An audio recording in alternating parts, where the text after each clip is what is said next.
Oke, mungkin ada beberapa yang kesulitan ya ngikutin gimana cara bikin tabel distribusi frekuensi dari video yang sebelumnya. Nah, di sini saya akan coba tunjukin step by step pakai data yang ada ya buat bikin tabel distribusi frekuensi.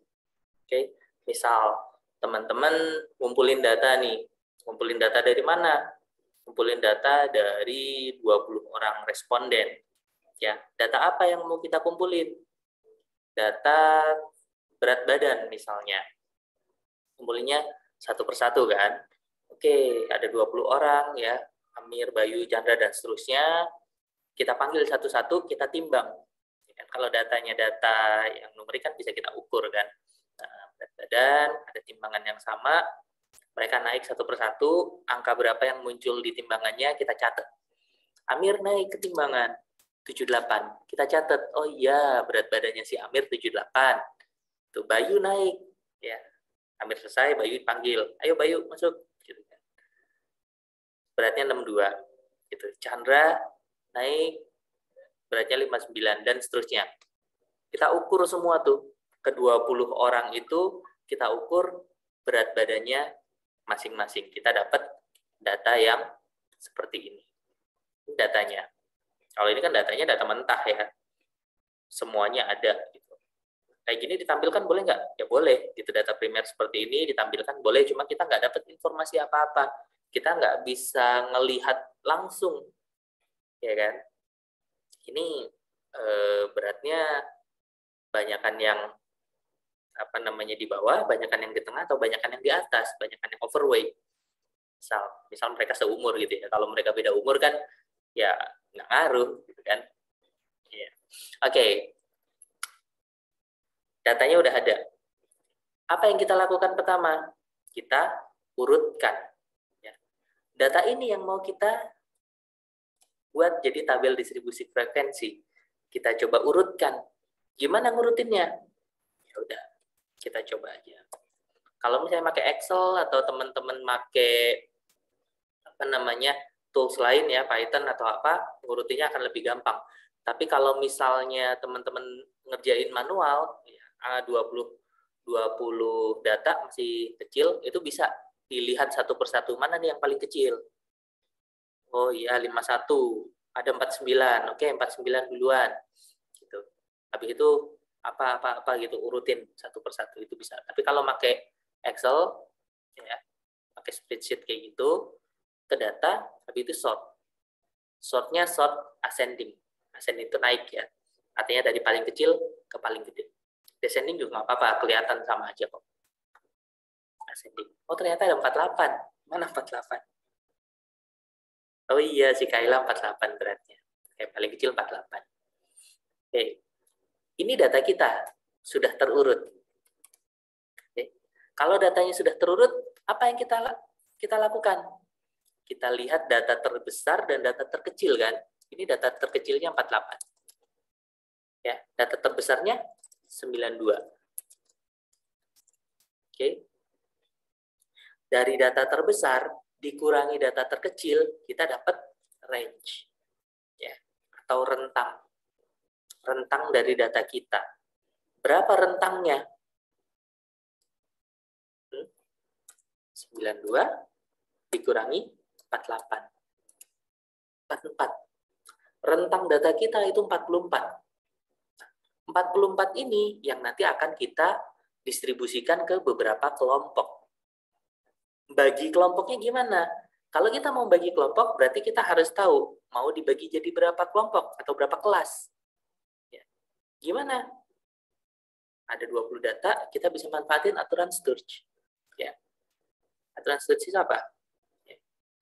Banyaknya kelas adalah 1 ditambah 3,322 ya, kali log banyak datanya. Kayak gini. Nah, ini banyak kelas menurut aturan Sturge. Oke. Gimana? Datanya ada 20. N-nya 20. Oke. K-nya berapa? K-nya kita hitung. Ya. 1 ditambah 3, ini saya pakai titik ya karena dia formula ya. 322 kali log. Nah, log di sini pakai log basis 10. Di beberapa kalkulator itu lognya otomatis ke log natural, tapi di yang kita pakai lognya log basis 10. Kalau pakai log natural, ya ln, itu kegedean nanti kebanyakan kelasnya. Ya. Log atau log 10 itu tadi. Log dari banyaknya data. Berapa? N. 20. Gitu ya. Bisa kayak gini, atau kita isi pakai angka lah. Log 20. 5,32. Oke. Angkanya kan nggak bulat. Ya, ini bisa kita bulatkan. Berarti kita bagi menjadi 5 kelas. Misal, banyaknya kelas, itu kita buat 5. 5 kelas nih. Kita udah punya banyak kelas, kita udah punya range-nya, tinggal sekarang berapa lebar masing-masing kelas. Lebar masing-masing kelas. Intervalnya berapa? Interval bisa dihitung dari range dibagi banyaknya kelas. Ya. R dibagi K. Range-nya berapa? 44. Banyaknya kelas 5. 44 dibagi 5, 8,8. Oke, lebar kelas kita bikin 9 aja. Oke. Lebar kelas 9. Dibulatkan jadi 9. Oke. Udah tuh, informasi yang kita butuhin udah. Apalagi? Kita ambil batas bawah. Ya kan? Batas bawah kelas pertama itu kita tentukan. Yang mana? Paling gampang kita bikin dari data terkecil. Berarti ini batas bawahnya 48. Ya. Oke. Berarti kelas pertama itu 48 sampai ini aja, biar nggak disangka minus ya. 48 sampai berapa? 48 tambah 9 kurangi 1. Kenapa kurangi 1? Ya karena dia kehitung 48-nya juga kehitung. Ya. Jadi 48 tambah 8, 56. Oke. Kelas keduanya berarti kita mulai dari atasnya lagi, 57. 57 sampai 65. Kelas selanjutnya lagi 66 sampai 74. Kelas selanjutnya lagi 75 sampai 83. Kelas selanjutnya lagi 84 sampai 92. Ini kan masuk semua nih. Gitu.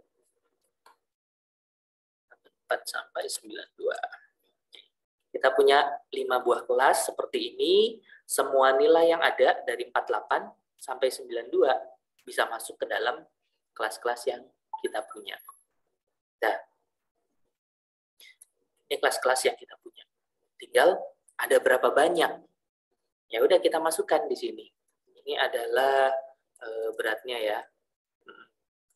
Beratnya dalam kilo.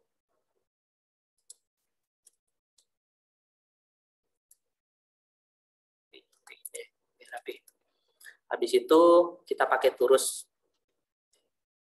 Kalau misalnya manual pakai turus bisa, tapi karena ini udah kita urutin, ya kita bisa langsung aja hitung. 48 sampai 56 ada berapa? 48 sampai 56. Ini kan? 1, 2, 3, 4, 5, 6. Ada 6. Oke, masukin 6 di sini. Ini frekuensi. Ada 6. 57 sampai 65. 57 sampai 65. Ini 66 nggak masuk ya, 66 masuk ya yang selanjutnya. Ada berapa? 1, 2, 3, 4, 5, 6. Ada 6 juga. 66 sampai 74. 2 doang. 75 sampai 83.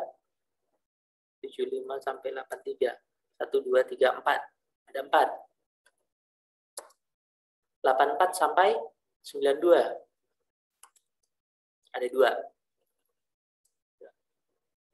Totalnya benar nggak 20? Ada yang ketinggalan atau ada yang kelebihan nggak? Oh, ternyata benar. Sumnya 20 ya. Atau kita bisa hitung di sini. Sum dari ini. Ini adalah totalnya. Oke, totalnya 20.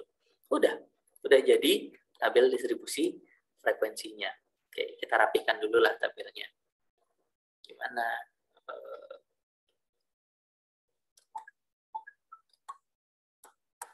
Kita turun bordernya. Habis itu kita rapikan ke tengah. Ini juga datanya bisa diketengahin. Ya. Yang bagian atasnya bisa kita kasih warna supaya beda. Total juga sama, bisa kita bold, kita kasih warna. Oke, ini juga kita bold. Dan selesai tabel distribusi frekuensinya kita tampilkan.